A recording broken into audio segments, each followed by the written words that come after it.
who is, who is to me one of the finest naturalists we have around right now. Arjunda, I can't hear you too well. I don't know Yeah, about the others. we can't either. Hello. We can't hear you too well. Okay.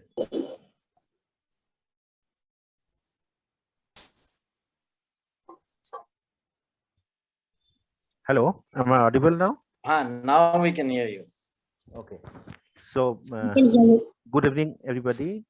It's an honor for me to introduce Sanjay Sondhi, one of our, one of my very good friend and one of the finest naturalists we have around, who is interested in any and every life form, roaming around places in northeast and western part of Himalayas all through the year, and looking for birds, butterflies, moths, and many other things, working with the communities, which is very important because Sanjay has a very good footprint among the western side of India. He works for them and with them since long, and he has a passion for butterfly and moth especially, but he has keen interest in, I believe in every animal life, even plant life, what Your voice he is came across. little low. Your voice is So again become low, yeah, Arjun. I don't know, maybe some network issue. So that's it. So I will ask Sanjay to take it from now, and it will be a 1 hour long program, including interactive session. So let's enjoy Sanjay's presentation. Thank you. Thanks for the introduction, Arjunda. Is my voice clear enough to everybody? At least to me, Yes. yes. Clear, okay. So, Yes. so Arjunda is right. I enjoy looking at all life forms other than Homo sapiens, but I suppose that's probably true for a lot of us nature lovers. Anyway, thanks to the Nature Meets team. I haven't really participated much in this in the Big Butterfly Month this year because I've been in the field. But I'm going to basically talk about my experiences of butterflying in the high altitude areas of the Western Himalayas. In fact, I just came back a few days ago from Gangotri the Gangotri landscape. So a lot of what I'm going to say is pretty fresh for me. I'm also going to put a rider on this, which is I had given a presentation of a similar kind about a year ago, but about 50% of what I'm going to talk is new and was not covered during the last time. So I hope you all enjoy it, and please feel free to ask me any questions that you like at the end of my presentation. And if during the presentation somebody has a question, I think you can put it on the chat box, and if one of the Nature Mates people can, feel free to interrupt me and ask me something if it is relevant to the slide that I'm presenting. So basically, okay, let me just organize myself. In terms of high altitude butterfly watching, I like to begin by saying that what's different about this area and what is the area itself. So the way I look at the high altitude areas is basically the subalpine, alpine, and the trans-Himalayan region or the cold desert habitat is the areas I'm largely going to focus on, which typically is an altitudinal belt which is above 2,500 meters, going all the way to 5,000.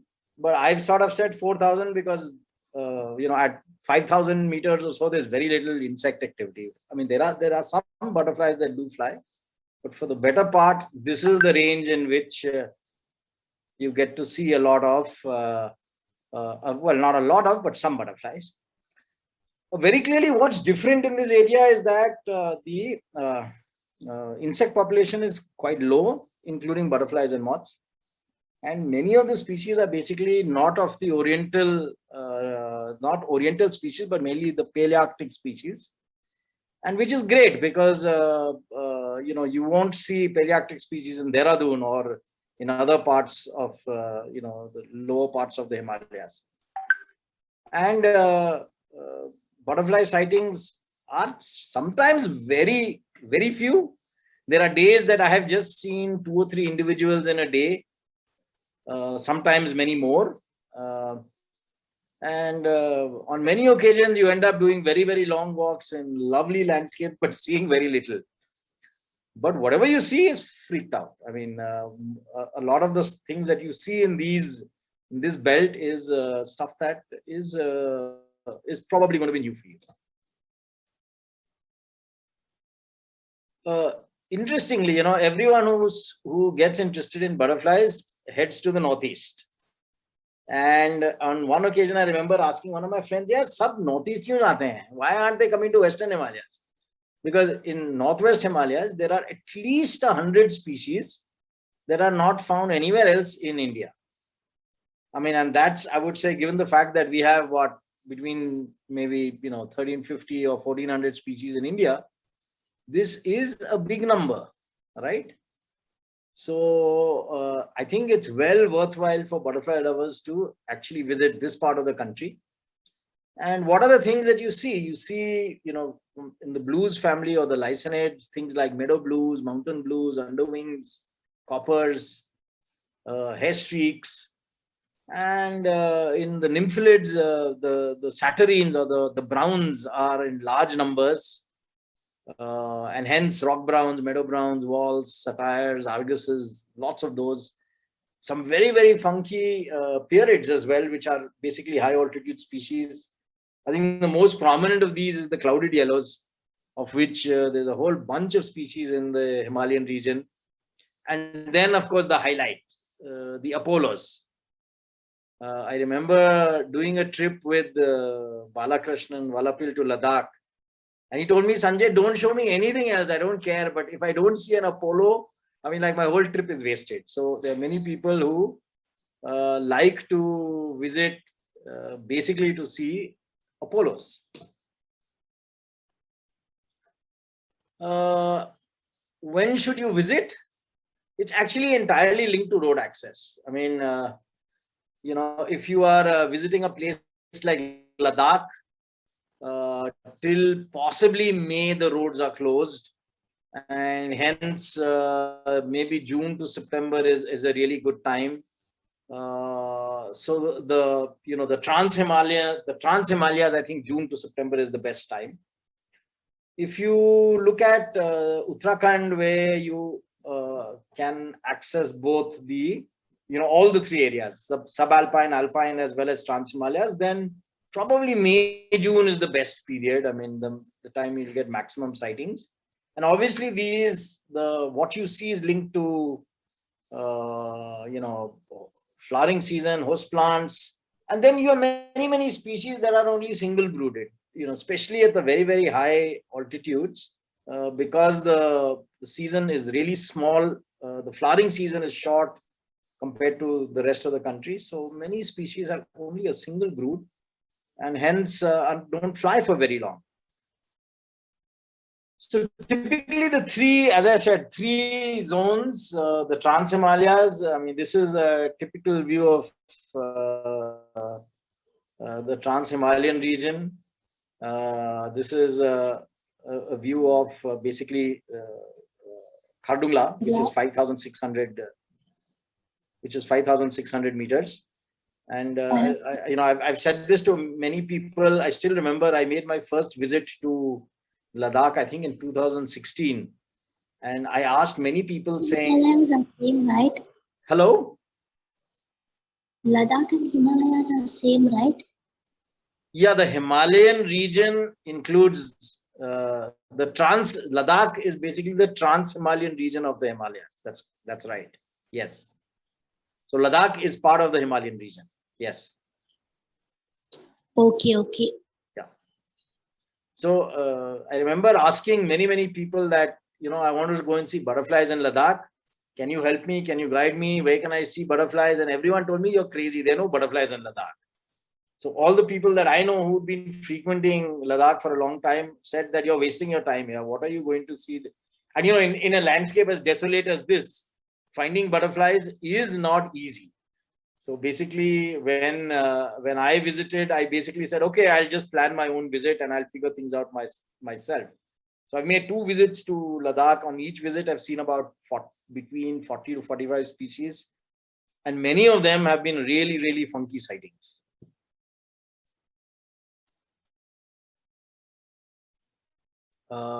Then there is the alpine area, the what's called the Bugyas or the meadows. Very nice example of this is the Valley of Flowers, which is at about 3,600 meters in Uttarakhand. So this is the area where seasonally you will get lots and lots and lots of flowers. Unfortunately, lots of flowers does not necessarily mean lots of butterflies.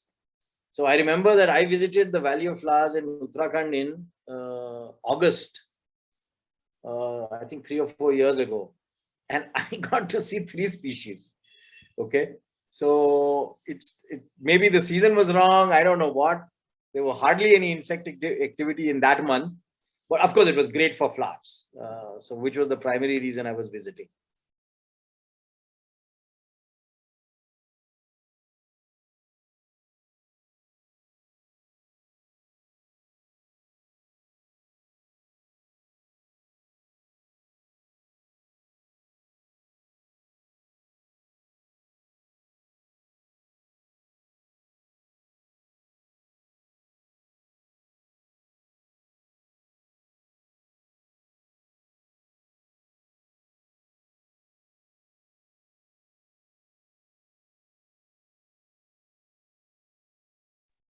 I think there's a glitch. I'm just going to share my screen again. Can you all see this now? And can you hear me? Yeah, we can see and hear. Perfect. Okay, great. So then the third area that I'm going to talk about is the subalpine area. And this is a shot from, Gangotri. This is the Satal trek, something that I did just last week. And in the subalpine area, you've got these, you've got conifers, you've got a little bit of grassland, you've got a lot of these tals, which is these alpine lakes. And this is a very, very nice area to see butterflies as well. So what are the things that you can see? I think the one family that is poorly represented in altitudes above 2,500 meters are the skippers. You don't see too many species. Probably the one species that you see reasonably often is what is called the checkered darter.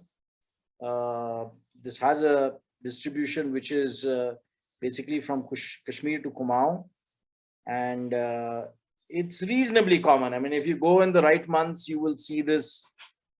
Typically, in a 5-day visit, you'll probably have between 5 to 10 sightings of this species in most parts that you'll visit. More in the Ladakh and J&K region, less in Uttarakhand. It's not so common in Uttarakhand, but you'll see it. Amongst the represented families is the Lysanids.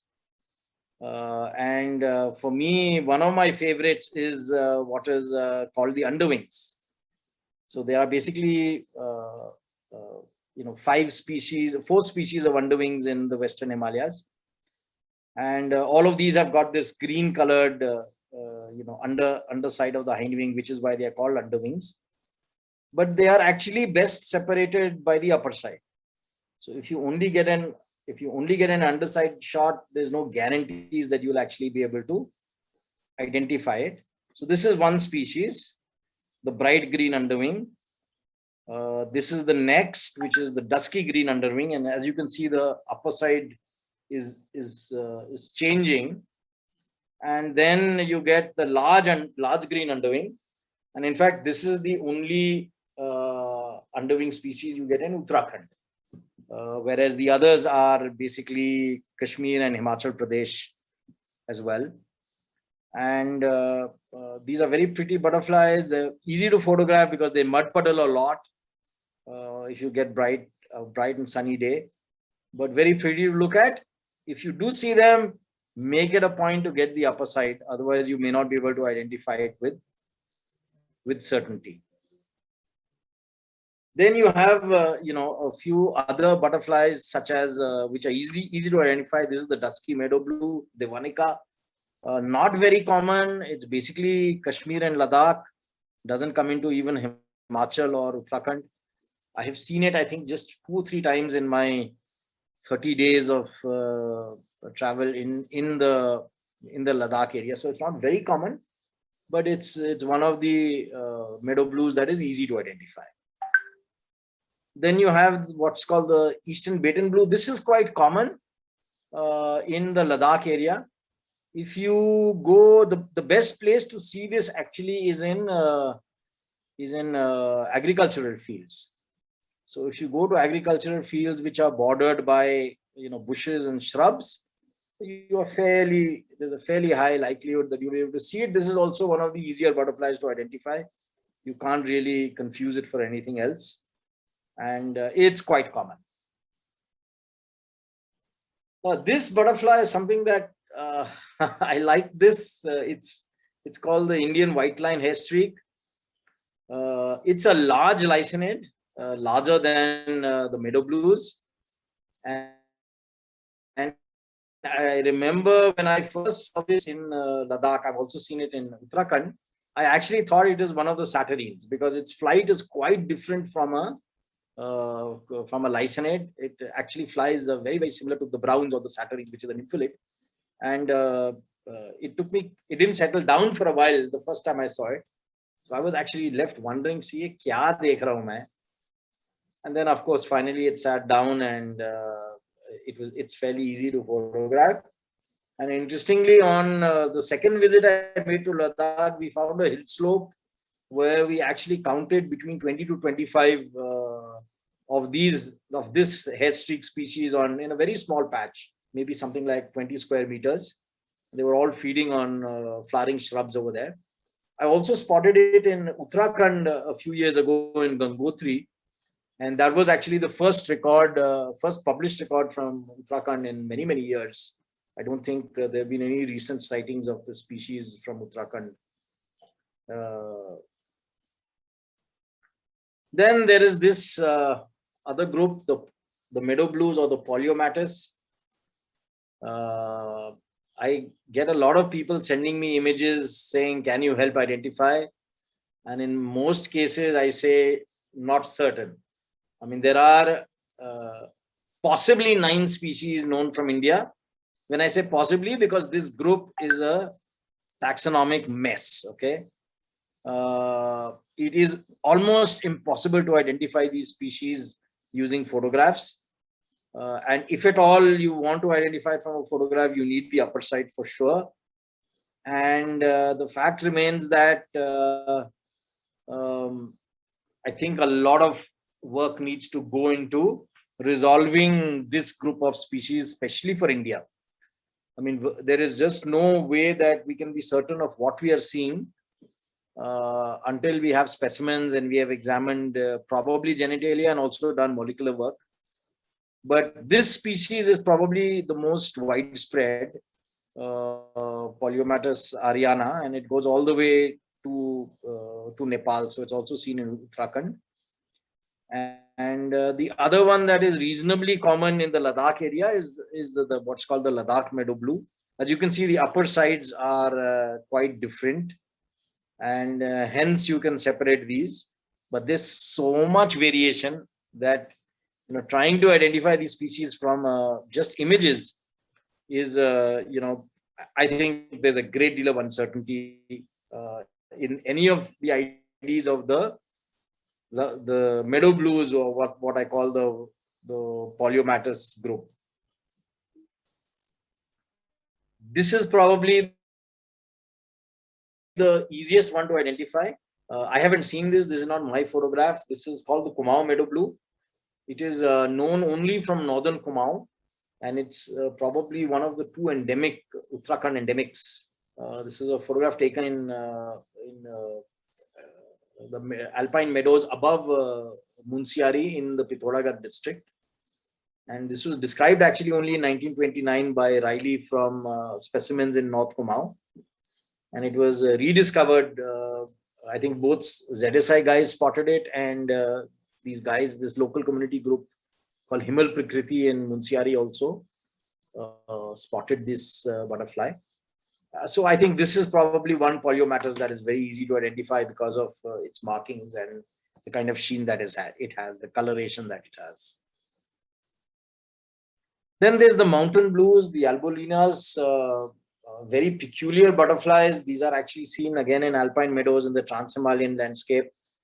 And they have this tendency to crawl in under the grass blades, and trying to get a photograph of the butterfly is often difficult, because you see it, and what it will do is it will actually crawl under a leaf blade or under a flower, so you won't be able to get the entire butterfly. Of course, when they are feeding on nectar, then it's the best time to photograph them. But this also shows a great deal of variability. And if you actually look at the images that are on IFB, I think you'll see that all of these are marked as CF, because there is uncertainty in terms of their IDs just from images. Another very, very nice group, the coppers. This beautiful guy is the Ladakh copper. I think there are only a handful of photographs of this butterfly from India. It's endemic to, it's basically Kashmir and Ladakh is where it is found. It's a really, really pretty one. I would say one of the prettiest coppers that we have in India.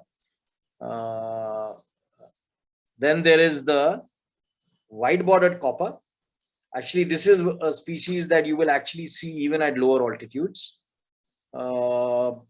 Basically from 1500 meters upwards, all the way to 3000 meters. And it's linked to its larval host plant is basically dock or sorrel, rumex, various rumex species.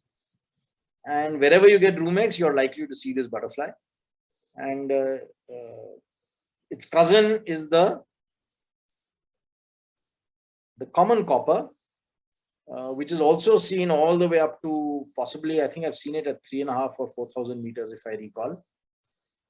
Interestingly, there are numerous subspecies. So the Ladakh, the common copper seen in Ladakh, I've got an image here, is markedly different from the one that you see in the inner Himalayas. The outer Himalayas, that is the places like Uttarakhand and Himachal.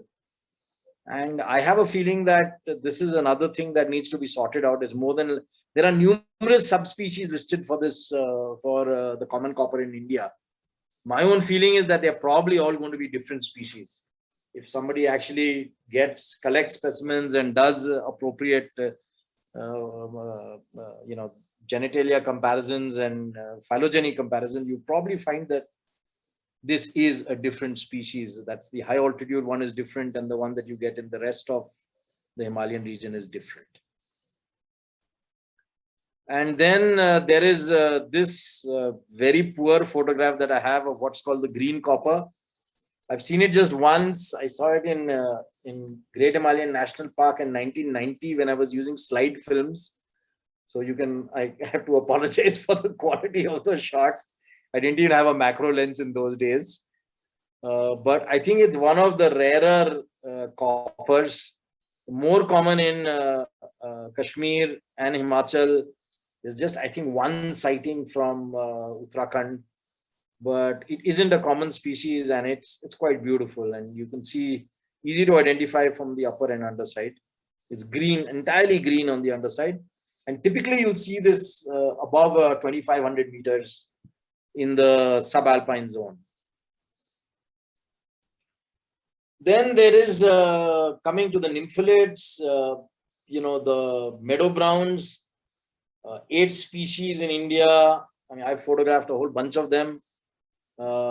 Many of them are cryptic, and you need the upper sides to be certain.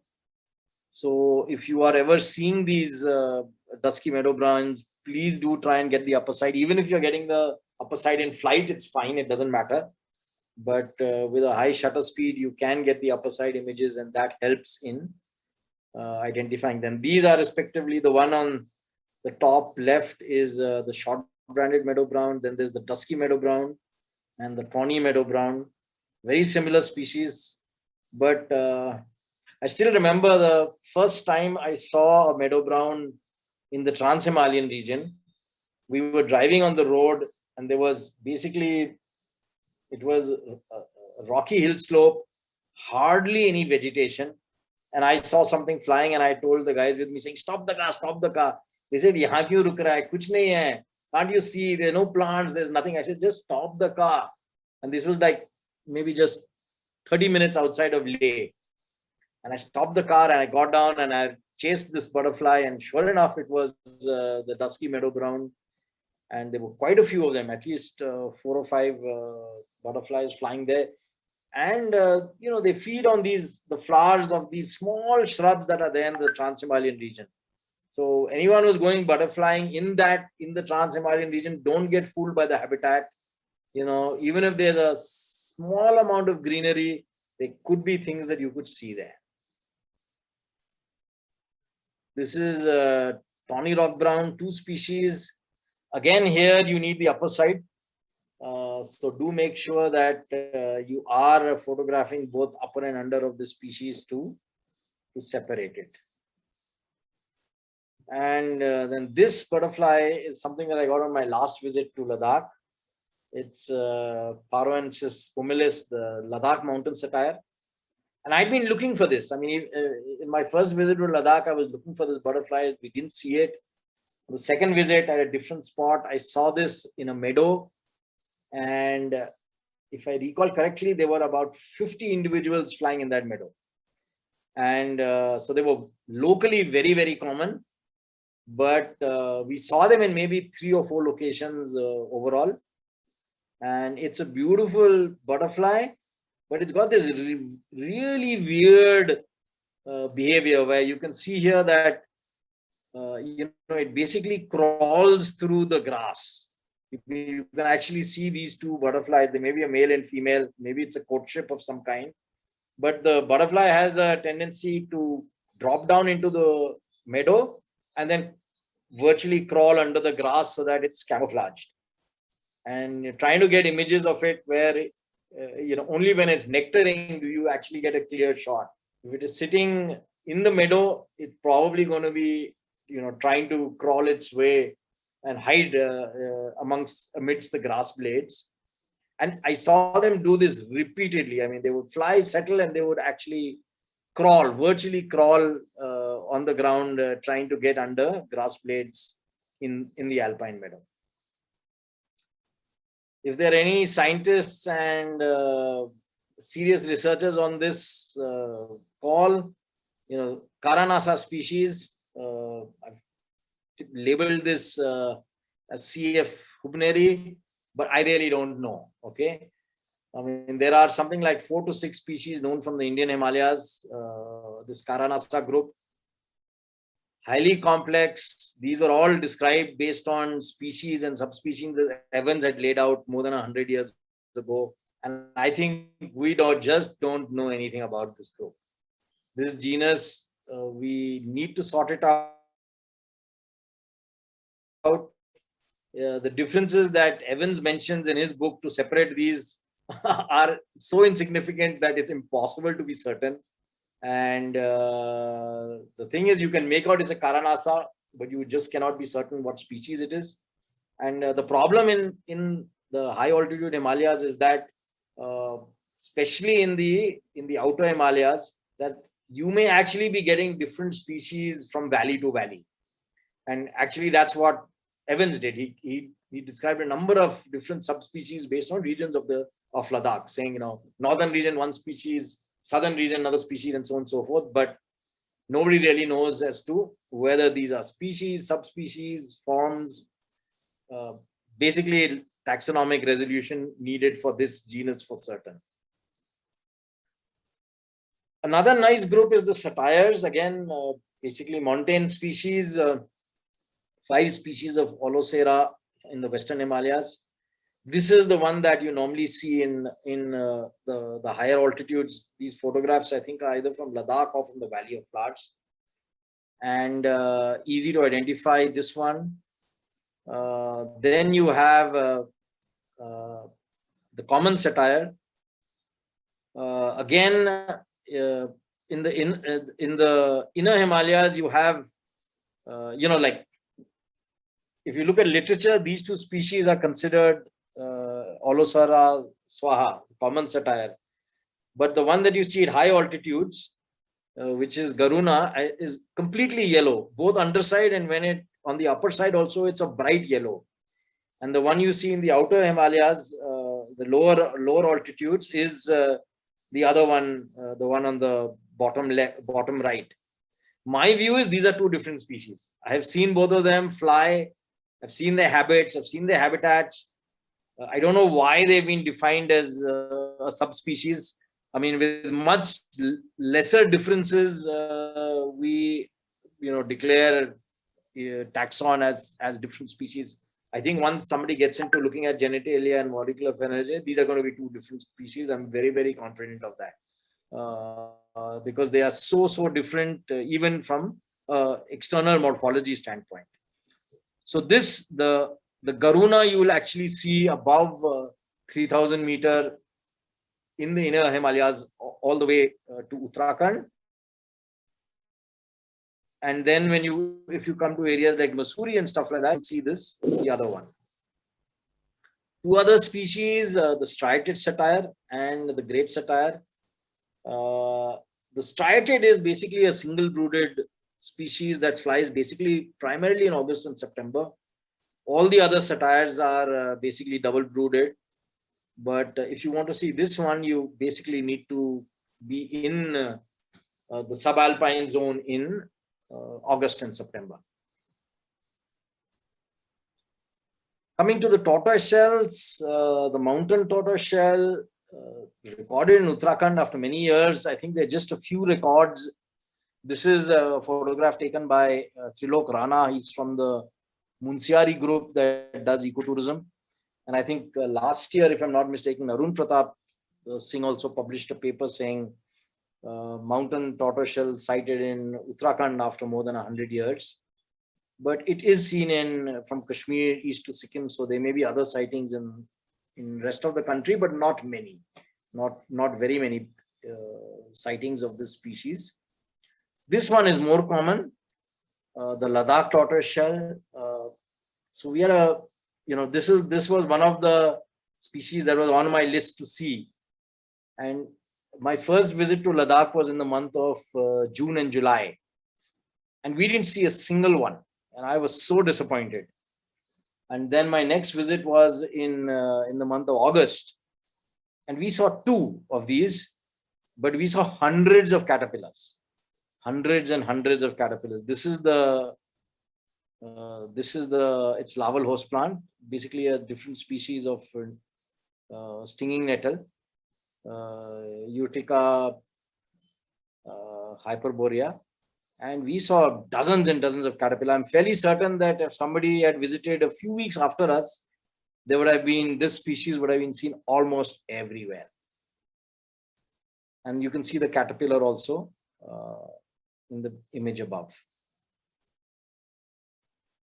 Then there's the mountain tortoiseshell, the large tortoiseshell. It's not really an Aglaeus, it's a different genus. But I have seen this in Uttarakhand on a number of occasions, but always in the month of March. And always, if you can see this individual also, it's very worn. And it's my belief that this species for certain overwinters. Because if they are emerging around the 15th of March, and they are as battered as they are, it's probably an indication that the adult of this species overwinters and they emerge as soon as it starts getting a little bit warm. But they're all worn specimens, all worn individuals. But this is just a hypothesis. I don't know whether this is true, but I do believe that this species overwinters because I've seen more than one individual which is worn in this kind. Then the other very, very pretty, beautiful butterflies are the fritillaries. The most common fritillary is what we call the Himalayan queen fritillary. So I'm not going to talk about that. This one is the high brown fritillary, Jainadeva. So there are two subspecies. The Ladakh one is called Topsiphone, whereas the one in Himachal and Uttarakhand is Jainadeva. So they're slightly different. I think they may be different species as well, but remains to be seen. This is the one that is found in Ladakh, which is Topsiphone. And last week I photographed some of these in Uttarakhand as well. And then this is the common silver stripe. looks very much like the large silver stripe, which is very common across the Himalayas, including Northeast India.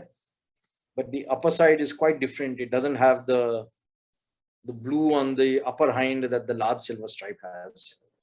And where you do see these butterflies, this basically is seen in the subalpine zone. So in the areas between 2,500 meters to 3,000 meters, these would be fairly common. And there's normally fairly large numbers of them. If you do see one, you'll see a dozen or two.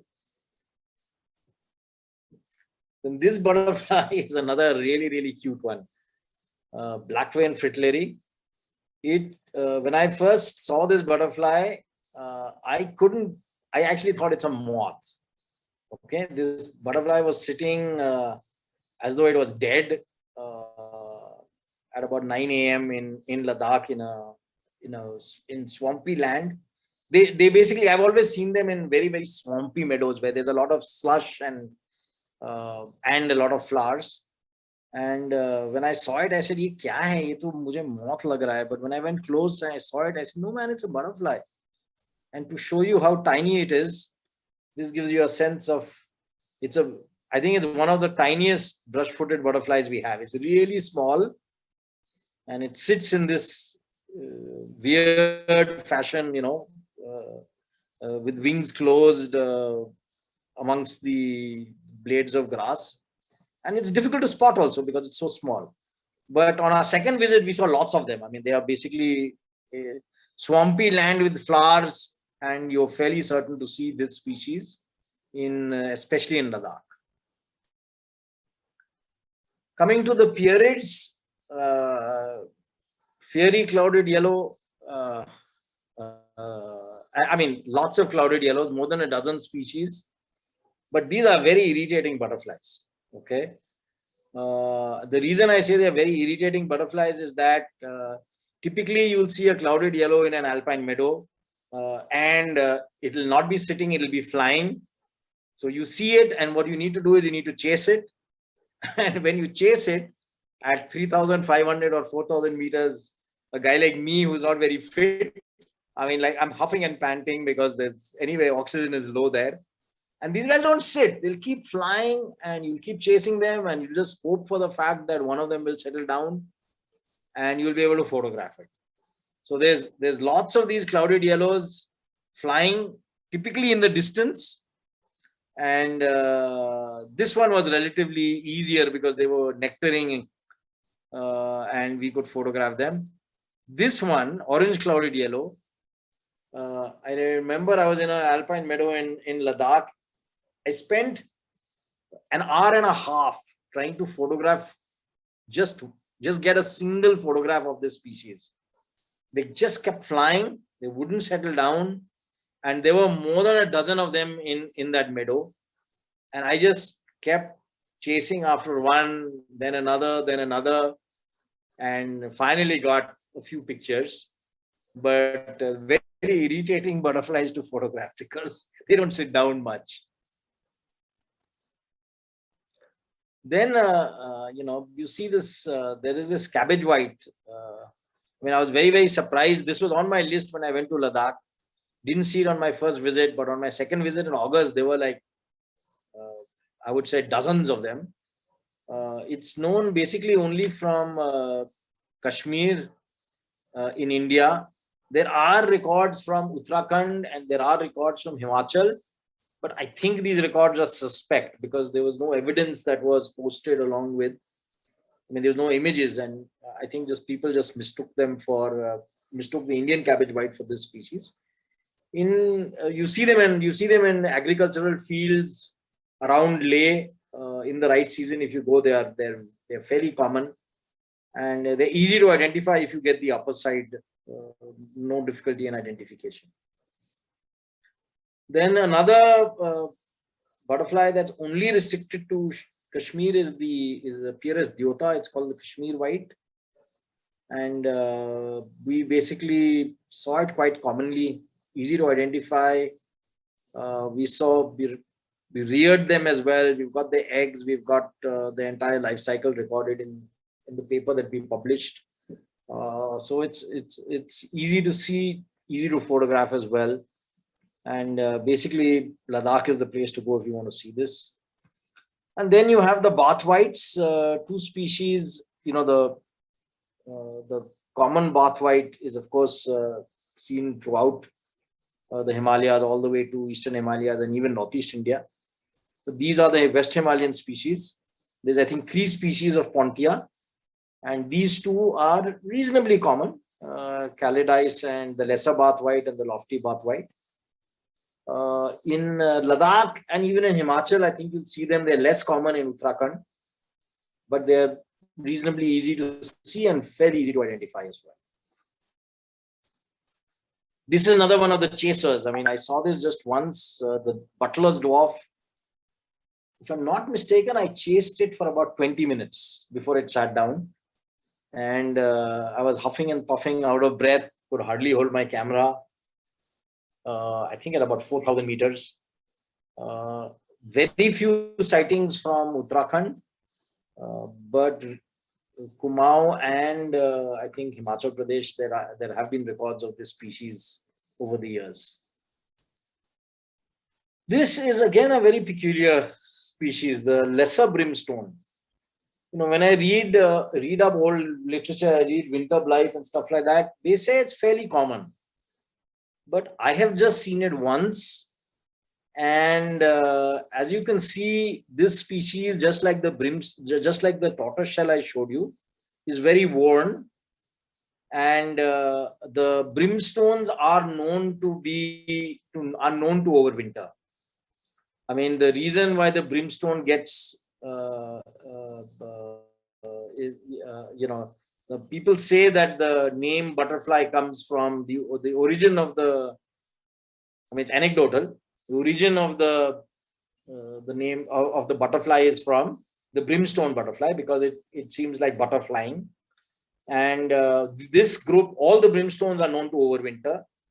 And the lesser brimstone actually is fairly easy to identify, because the forewing and the hindwing are differently colored. So even if you see it flying, you can actually make out that it has a dual tone, or the forewing is differently colored and the hindwing is differently colored. But I have just seen this once, and I haven't seen many other records of people of this species. So I don't know whether there's a reduction in population, or it's just that we're not going to the right places to find this. So it's another uncommon species that was common in the past, but is not being seen too often today. Coming to the... Yes. So the session after this session, will this session be there every Monday? I think the NatureMates folks will Actually, this is for Big Butterfly Month. So we are doing this to raise awareness on butterflies. So we had a lot of sessions throughout the month, and Sanjay is doing this session to tell us about the butterflies of high altitude. So we have had a lot of it, and you can go to our YouTube page or our Facebook page, and a lot of other interesting talks are there. If you want to see, you can check them out. Okay. Thank you. So coming to the papilios, basically, this is the common yellow swallowtail, fairly common butterfly that you see both in Himachal and Uttarakhand. And this is basically called Papilio machao asiaticus. The reason I give the scientific name here is that this one is the one you see in Ladakh, and this is called Ladakhensis. Now, for the life of me, I can't figure out why these are subspecies. I think they should just be 2 different species. I mean, you can just see the shape and the markings of the 2 are fairly different. So this is another group that needs taxonomic resolution. And there are, I think, 3 or 4 subspecies from India, one in Eastern Himalayas, one in the outer Himalayas of Western Himalayas, and one in the inner Himalayas. They're probably all going to be different species if somebody spends time and looks into it. We've reared this species as well, and that's the caterpillar that we found. And then the final highlight that, why a lot of people visit is basically the Apollos. So I remember when I made my visit, I had seen Apollos before, but when I was going to Ladakh, there's something like, I think 12 or 13 species across the Himalayan, Himalayan region, Western Himalayas. And I was quite keen. We saw a few Apollos on our first visit, and I had read about the fact that many of the Apollos are not really uncommon. And in fact, Winter Blythe and some of the other older authors talk of swarms of Apollos of every species. They say every single species of Apollo has swarms. And I was, saying, I hope I can witness one of these. And sure enough, we were very, very fortunate that on our second visit, we witnessed swarms of Apollos. That means they were basically what we observed was that on the south-facing hill slopes of virtually below every pass, maybe a few hundred meters below every pass we crossed, we would have swarms of these butterflies. In one location, I think, if I remember correctly, we actually counted something like 200 of these individuals. There were so many of them that they were getting killed by the cars and they were lying dead on the road. And I mean, they were like, we counted 200, they may have been 3 or 4 times that number. They were all common red Apollos. And it is mentioned in literature that they swarm, but I don't think there are very, very few published, very, very little published information in recent times of these swarms. So it's a very hardy butterfly. And it actually is, we actually saw, I read about the fact that they're very hardy butterflies, but I actually saw butterflies that were getting hit by cars and within a few minutes recovering and flying off again. So they are tough little insects. And very interestingly, they also display this crawling behavior. So you can actually see that, what the butterfly does is it lands in a patch and it, to get to safety, it crawls under rocks. And you can see this is a butterfly that is actually trying to crawl under a rock and hide itself. I'm not certain whether they were doing this primarily from the point of view of camouflage, or whether it was the female that was actually looking for a larval host plant to lay its eggs. I'm still not certain as to why they were doing this, but we observed this many times, that they would land on a hill slope and they would crawl under a rock, either to hide themselves or perhaps looking for a place to lay their eggs. This is another Apollo that we spotted, the keeled Apollo.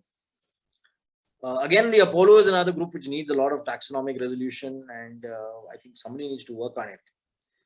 And this one is the blue Apollo. So the blue and the red Apollos are the most common, and you can probably see them down to, I think, probably even 2,000 meters. Almost any hill station, if you go in the right season, you'll see the red Apollo and the blue Apollo. So this really is a summary of my talk. What are the best places to visit? I think Ladakh is great because of access. GHNP is great, but you need to trek and you need to be prepared to walk to the higher altitudes of most of the Himachal areas, other than Lahore Spiti, where you can drive. And then in Uttarakhand, you have Gangotri, Govind Pashu Vihar, a whole bunch of, I've listed the protected areas. And these are good places to visit. Again, the road network in Uttarakhand is quite good. So it's easy to get to the subalpine, alpine, and the Trans-Himalayan region. And right now, I'm in the process of doing a 2-year biodiversity assessment for a forest department in the Gangotri landscape. And I will be doing something like maybe 8 to 10 visits over the next 2 years. I made my first visit last week. We are looking at birds, butterflies, moths, wildflowers, and anything else we can see. And we will be launching a Volunteers for Conservation program, where people who would like to visit can volunteer and join us. We'll probably announce it sometime early next year. So I think that covers my presentation.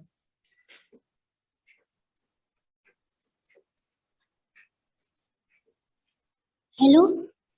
Sorry, my cat wanted to be let in, so I had to step out. Please, Big Butterfly Month is here for everybody. Please do post your images on Butterflies of India. It's the best known resource for, butterflies from an Indian context. Yes, sir. So everyone should do that. And now if you have any questions, please feel free to ask. I hope everybody heard that, and I hope it was enjoyable. Yeah, we have a few questions in the chat box. Please, can you, okay, do you want me to get to the chat box? I can say it out loud. Yeah, if you can, that'll be nice. Yeah. So Aparna is asking that, is saying, good evening, Sanjay sir. Thank you for speaking on this very interesting topic. A couple of questions. Wait.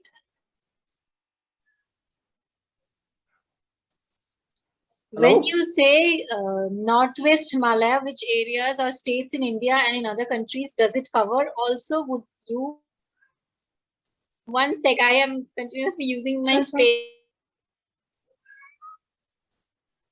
Also, could you please explain what are Palearctic and Oriental species? So when I say Northwest Himalayas, I'm basically referring to Kashmir, Ladakh, Himachal, and Uttarakhand. Nepal very clearly is the Central Himalayas, and then Arunachal eastwards is the Eastern Himalayas. Yeah, and if you want to know what is Palearctic and Oriental regions, species. Yeah, so basically the Oriental, the Palearctic region is basically the high altitude, colder areas. A large part of Europe and the northern Himalayan region are the Palearctic zones. There are there are biogeographic zones in the world linked to habitat, climate, and stuff like that. So the high altitude areas of the Himalayan region are Palearctic, and the warmer climes or the tropical regions are basically the Oriental regions. So the species that you have can be either Oriental or Palearctic, or depending on which biogeographic zone you're talking about. I hope that helps. Yeah, Monica has a question. It's amazing to know that you have seen 50 plus Ladakh mountain satyr. Any interesting reason behind their migration or puddling? Well, they were not migrating. They were all just in one meadow. I mean, most of them were either mating or feeding, nectaring. And I think the thing very simply is that in areas like Ladakh or the Palearctic region, the larval host plants of these species are probably quote unquote restricted to some very small niches, and hence that these species would tend to occupy alpine meadows where their larval host plant is present. Of course, a lot of the saturnines basically lay their eggs on various species of grasses, but I don't think anyone has ever documented the life cycle of the Ladakh mountain satyr. So I'm not sure anyone really knows what its host plant is. It's very clearly linked to its host plant. I mean, I don't think it could be anything else. So Prakriti has a question like, sir, can you please differentiate Indian and Nepalese cabbage white? The Nepal cabbage white. I'm not familiar with the Nepal species. Yeah, I haven't seen it, and I don't know. Is it a different species? Do you know the scientific name? Whoever's asked that question. If you're here, you can unmute and answer.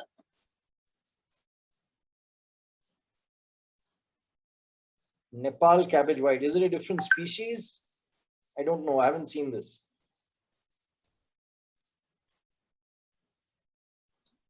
So Nepal cabbage white. So I don't see anything coming up for Nepal cabbage white being a separate species, though. I think it will be the same one that we have. Yeah. So I think what I can see online is that basically there is it's a Pieris brassica, which is a different subspecies. So it's a different subspecies of the large cabbage white, from what I can see online. Unless there's a different Pieris which is called the Nepal white, I'm not familiar with it. So there's Kismat who wants your Facebook account details. So if you could provide it in the chat or your email or something. I look at my Facebook account once in a month. I'm not active on Facebook. Yeah.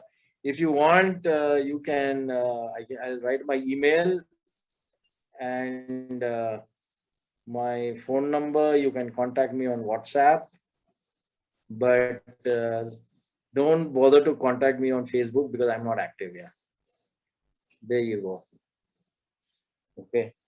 So even if you send me a friend request, I may not answer. I go to my Facebook page once a month. Yeah, basically. So Surabhi wants to say hi to your cat. Yeah, she was not happy with the fact I'm ignoring her. So So we have a question from Monica. Like, is Ladakh nettle the same as Bichu Ghas, what's called locally? yeah, so basically what you call, so basically, there are various species of nettle, right? So what is called as bichu ghas, say in Uttarakhand or in Himachal is, there are different species. So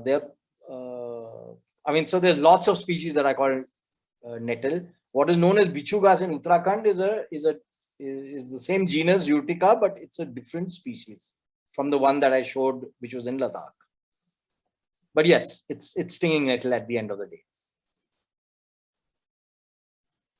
And Sanej wants to ask whether there's any genetic study like barcoding going on. I assume he wants to know about India, probably. There are people like ZSI who are doing barcoding to some extent, but I think it's fairly new, and I don't think there is like, for example, the high altitude species in Himalayas. I don't think there's any focused study where people are trying to resolve the taxonomic issues that I raised in my presentation. There's lots of species: the Poliomatis, the Apollos, the Karanasa, the yellow swallowtail, the Olocera, the common satyr. All of these need taxonomic resolution. I don't think anyone is really specifically working on it yet. If there's some students on this group, please do take it up here. So if nobody has any other question, I would like to really thank Sanjay for taking time out today, and your images were beautiful, and that Gangotri volunteer, I don't know, if I have some spare time, I'll definitely ask Arjuna to give me some time so that I can go and volunteer with you guys. It looks like a really interesting opportunity. I've never been there. So yeah, and thank you so much for your presentation today, and looking forward to do some collaborative work in the future. Yeah. Does anybody want to ask Sanjay anything else?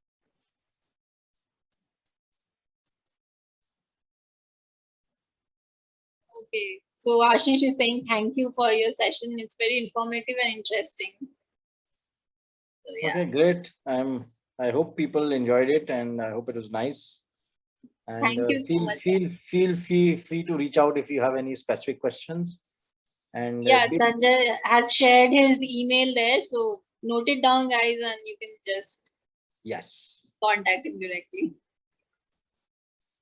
Thank you so much, Sanjay. Okay, thanks everybody. Bye. Thanks, bye.